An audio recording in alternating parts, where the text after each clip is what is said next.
Hey guys, really short episode today. Had a couple questions come in and they revolved around updating. A couple viewers that were following along with the build were not able to update their system. And after corresponding with my daughter, who was one of them, I figured it out. It's because you guys are trying to do apt update. Apt update will fail because you're not the super user. So let's put sudo super user do in front of that, and you'll see it works. Every time you do anything that affects the core of the system or the operating system as a whole, you must be the super user. It's just that simple. Just to give you some ideas, using the man function or manual function in Linux in general is very, very handy. You can see more about the command and see the things that you can do with it. Super user do. So it allows you to execute a command as the super user or root if you've been around for a while, or as another user. Be nice with that one. Anyway, so that's it for that one. That's pretty straightforward.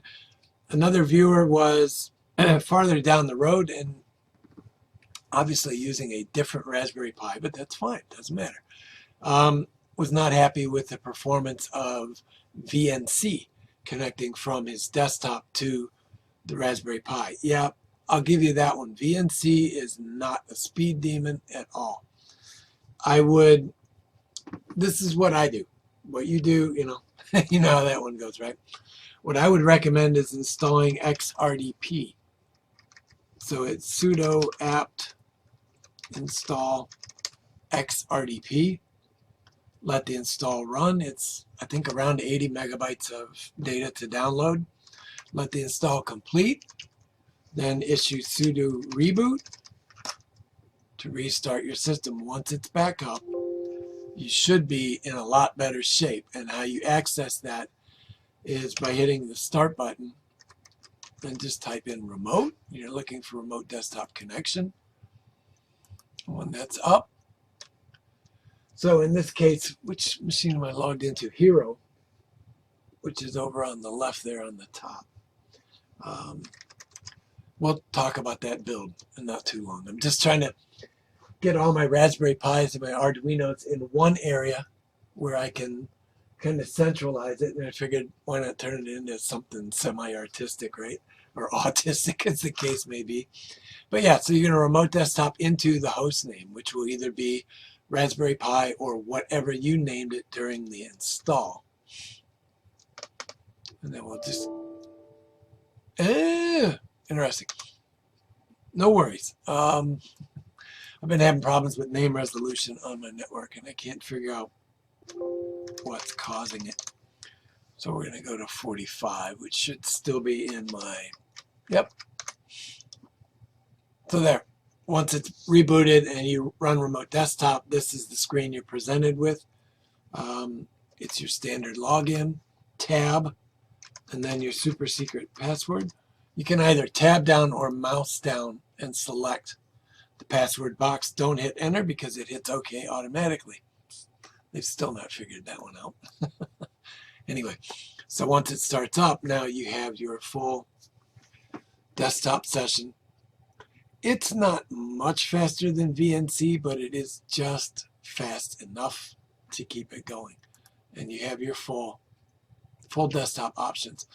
If you built on a Raspberry Pi Zero or other Raspberry Pi and only installed the Lite version, you will not have a desktop to log into. So we'll leave that one out. This is specifically if you've installed Raspbian Buster Full or one of the other versions. The full version. VNC is not a speed demon, but it gets the job done. Same thing with xrdp. It's not the quickest, but it works. One note on logging out. If you use the standard Windows drop down up here and hit X, you have disconnected. You've not logged off.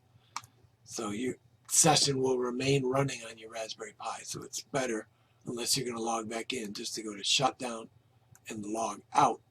That will return you to your desktop. There was another question on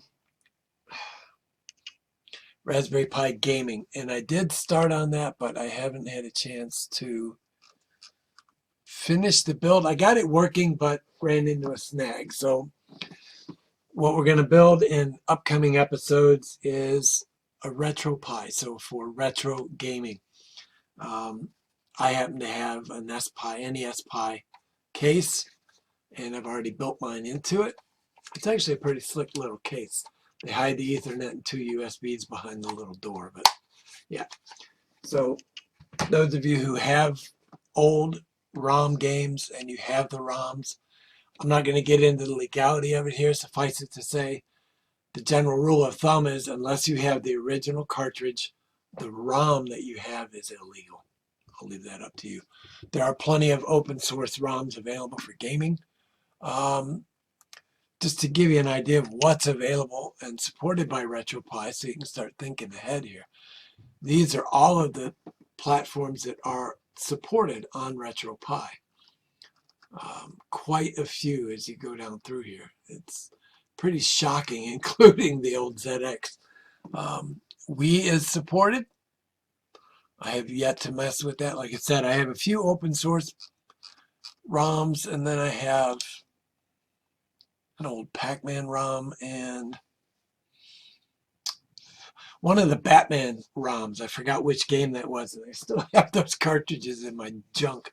One of the things I never threw away. I don't know why. But yeah, so RetroPie can be a lot of fun. Gives you a chance to look at your old games. But yeah, that's kind of it for today, I guess. I don't have a laser pointer laying here, do I? Nope. Nope. Anyway, because it usually gets asked, right here's my wallpaper. Somebody invariably says, oh, let me see your wallpaper. What's your wallpaper? Typically it's my daughter, but now you can see it. So to go over this wooden crate back here, we'll do a video on it sometime, but I'm trying to get all my stuff centered in one place, the ones that I frequently use. So on the very top, the little black box is a Raspberry Pi 4 4GB model. Top left on the front is a Raspberry Pi 0W, fronted by another 0W, fronted by a Raspberry Pi 3A Plus. Those all three serve specific tasks.